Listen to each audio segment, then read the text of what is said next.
আসসালামু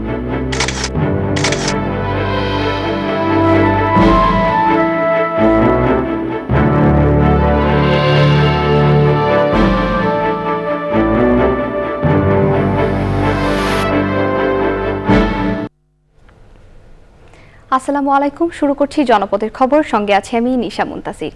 এখনকার এই সংবাদ আয়োজন একই সঙ্গে চ্যানেল আইয়ের ইউটিউব চ্যানেল এবং চ্যানেল আইয়ের ওটিটি প্ল্যাটফর্ম আইস্ক্রিনে লাইভ স্ট্রিম হচ্ছে। লক্ষ্মীপুরে রোটা ভাইরাসজনিত স্ট্রং ডায়রিয়া ও নিউমোনিয়া দ্রুত ছড়িয়ে পড়ছে। ডায়রিয়া ও শিশু ওয়ার্ডে রোগীর সংখ্যা শয্যার চেয়ে 5 থেকে 7 গুণ বেশি। এদের মধ্যে সিংহভাগই শিশু। পর্যাপ্ত জনবল না থাকায় রোগীদের সেবা দিতে হিমশিম খাচ্ছেন চিকিৎসক এবং নার্সরা। লক্ষ্মীপুর প্রতিনিধি মহিউদ্দিন মুরাদের পাঠানো তথ্য ভিডিও চিত্রে রাজীব আহমেদের রিপোর্ট। লক্ষ্মীপুর 100 শয্যার জেলা সদর হাসপাতালে প্রায় প্রতিদিন ভর্তি থাকছে 350 থেকে 400 জন রোগী। এছাড়াও বহির্বিভাগে প্রতিদিন চিকিৎসা নিচ্ছে আরও 14 থেকে 1500 রোগী। এদের বেশিরভাগই রোটা ভাইরাসজনিত স্ট্রং ডায়রিয়া ও নিউমোনিয়ায় আক্রান্ত। ব্যক্তিগত হাইজিন সেগুলো মেনে চলতে হবে, যে খাবার ঢেকে রাখা, খাওয়ার আগে হাত ধোয়া, সাবান দিয়ে টয়লেট থেকে এসে সাবান দিয়ে হাত পরিষ্কার করা, যত্রতত্র মলমূত্র ত্যাগ না করা। শিশুদের পাতলা পায়খানার সাথে বমি ও জ্বর হচ্ছে। মায়েদেরকে আমরা যেটা বলি, যাদের পানি শূন্যতা নাই তাদেরকে আমরা ওরসালাইন এবং জিঙ্ক খাওয়ার পরামর্শ দেই। আমরা বাসায় ট্রিটমেন্ট চালাচ্ছি। আর যে বাচ্চাগুলো পানি শূন্যতা নিয়ে আসতেছে তাদেরকে আমরা ভর্তি করে স্যালাইন দিচ্ছি এবং ভর্তি করে চিকিৎসা চালিয়ে যাচ্ছি। শয্যার অভাবে রোগীদের স্থান হচ্ছে মেঝেতে, বারান্দায়, চলাচলের রাস্তায় ও চিকিৎসকের চেম্বারের সামনে। 10 শয্যার ডায়রিয়া ওয়ার্ডে 77 জন ভর্তি এবং শিশু ওয়ার্ডে 55 জন। এই চিত্র প্রায় প্রতিদিনের। পাতলা পায়খানা, পেট ব্যথা। একটা সিটের মধ্যে 3 জন লোক কিভাবে থাকে? এর বাইরে থেকে ওষুধটা কিনে আনলাম আমি। কথা বুঝছেন? তাহলে একটা সুবিধা না থাকলে 2 জন লোক আছে, রাত্রেবেলা শোয়া যায় না। জরুরি ভিত্তিতে প্রয়োজনীয় ব্যবস্থা গ্রহণ না করা হলে পরিস্থিতি আরও অবনতি হওয়ার আশঙ্কা করছেন জেলাবাসী। Rajib Ahmed, channel I. রাঙামাটিতে বর্ণাঢ্য আয়োজনে তারুণ্যের উৎসব উদযাপিত হয়েছে। সকালে জেলার কুমার সুমিত রায় জিমনেশিয়াম প্রাঙ্গণ থেকে আনন্দ শোভাযাত্রা বের হয়ে শহরের প্রধান সড়ক প্রদক্ষিণ করে জেলা প্রশাসকের কার্যালয়ের সামনে গিয়ে শেষ হয়। বেলুন উড়িয়ে উৎসবের উদ্বোধন করেন জেলা প্রশাসক মোহাম্মদ হাবিবুল্লাহ ও জেলা super doctor SM. Farhad Hossain. আলোচনা সভায় বক্তারা বলেন, আগামী নতুন বাংলাদেশ গঠনে তারুণ্যের শক্তিকে কাজে লাগাতে হবে।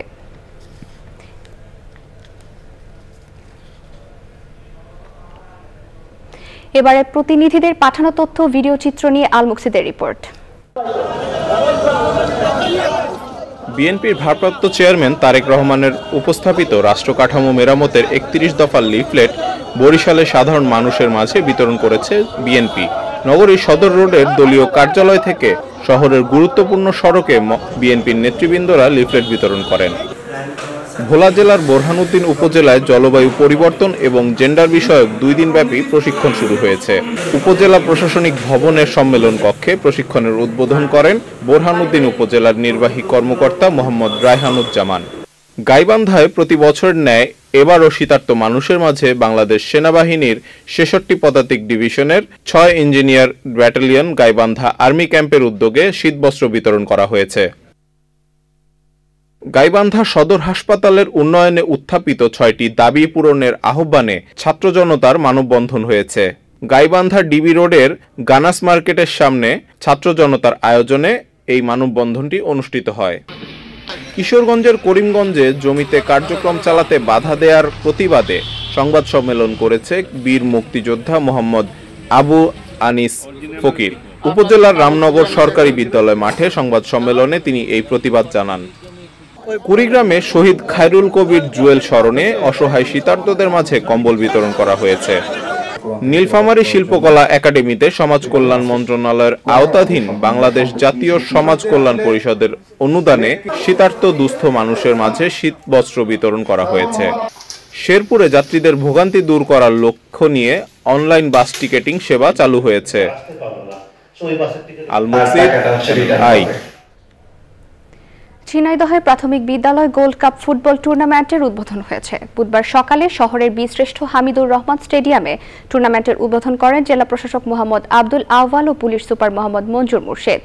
উদ্বোধনী ম্যাচে বালিকা দলে মুখোমুখি হয় কোট চাঁদপুরের বলরামপুর মুরটিয়া সরকারি প্রাথমিক বিদ্যালয় ও লেবুতলা সরকারি প্রাথমিক বিদ্যালয়। বালক দলে প্রতিদ্বন্দ্বিতা করে সদর উপজেলার বড় কামারকুণ্ড সরকারি প্রাথমিক বিদ্যালয় ও কোট চাঁদপুরের বলুহর সরকারি প্রাথমিক বিদ্যালয়। দিনভর খেলা উপভোগ করেন বিভিন্ন বিদ্যালয়ের শিক্ষক শিক্ষার্থী অভিভাবকরা। আবহমান বাংলার ঘরে ঘরে একসময় শীত আসলেই শুরু হতো নানান রকমের পিঠা তৈরির আয়োজন। এরই ধারাবাহিকতায় ঐতিহ্যের আবহ ফেরাতে নীলফামারী শিল্পকলা একাডেমিতে লোকনাট্য সমারোহ ও পিঠা উৎসবের আয়োজন। এমন উদ্যোগে আবহমান বাংলার সংস্কৃতি সংরক্ষণের পাশাপাশি পরিবেশ বান্ধব হস্ত ও কুটির শিল্পের বিকাশে ভূমিকা রাখবে আশাবাদ দর্শনার্থী ও আয়োজকদের।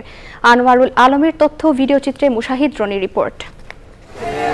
পাটিসাপটা, ভাপা পিঠা, তেলের পিঠা, দুধ পাকন ও হৃদয়হরণ বিভিন্ন স্টল জুড়ে বাহারির রং আর স্বাদের পিঠাতে দৃষ্টিহরণ হচ্ছে দর্শনার্থীদের। মুখরোচক এসব পিঠার স্বাদ নিতে ভিড় করছেন সব বয়সী মানুষ। বিক্রি ভালো হওয়ায় উদ্যোক্তাদের মুখেও তুষ্টির হাসি। আমরা এখানে একটা স্টল দিতে পেরেছি, মানুষের উৎসাহ অনেক বেশি, সেই সাথে অনেক উদ্যোক্তারা আছে, নতুন উদ্যোক্তারা এখানে পিঠার স্টল দিয়েছে, আমরা খুব ভালো সাড়া পাচ্ছি। এই পিঠা উৎসব এবং লোকসঙ্গীত ভালো লাগছে, কত মান এবং টেস্ট সবাই এসে দেখে যাক। আমি নীলফামারী বাসীর জন্য এটাই আশা করব। আমরা আমাদের ছোট ছোট ভালোবাসাগুলো এইগুলোর মাঝেই আমরা ছড়াতে চাই। বিভিন্ন প্রকারের পিঠা এখানে তৈরি হচ্ছে, কোরাই করে খাইতেছি। আমি এখানে নীলফামারী পিঠা উৎসব ও নাট্য উৎসব দেখার জন্য আসছি। আয়োজকদের প্রত্যাশা এমন উদ্যোগে আবহমান বাংলার ঐতিহ্য বাঁচিয়ে রাখবে। তারুণ্যের উৎসবের অংশ হিসাবে যে পিঠা উৎসব, সেটি আমাদের এই বর্ণিল প্রাঙ্গণে চলছে। বাংলা সংস্কৃতি এগিয়ে যাবে হাজার বছর ধরে, সেই লক্ষ্য নিয়েই বাংলাদেশ শিল্পকলা একাডেমি এই কাজটি করতেছে। শুধু পিঠাই নয়, উদ্যোগকে বর্ণিল করেছে বাঁশের তৈরি পরিবেশ বান্ধব আসবাব সহ গ্রাম বাংলার চিরায়ত হস্তশিল্প। মুশাহিদ রনি, প্রকৃতি ও জীবন ডেস্ক, চ্যানেল আই। এই ছিল জনপদের খবর। পরবর্তী কৃষি সংবাদ দেখার আমন্ত্রণ রইল। ধন্যবাদ।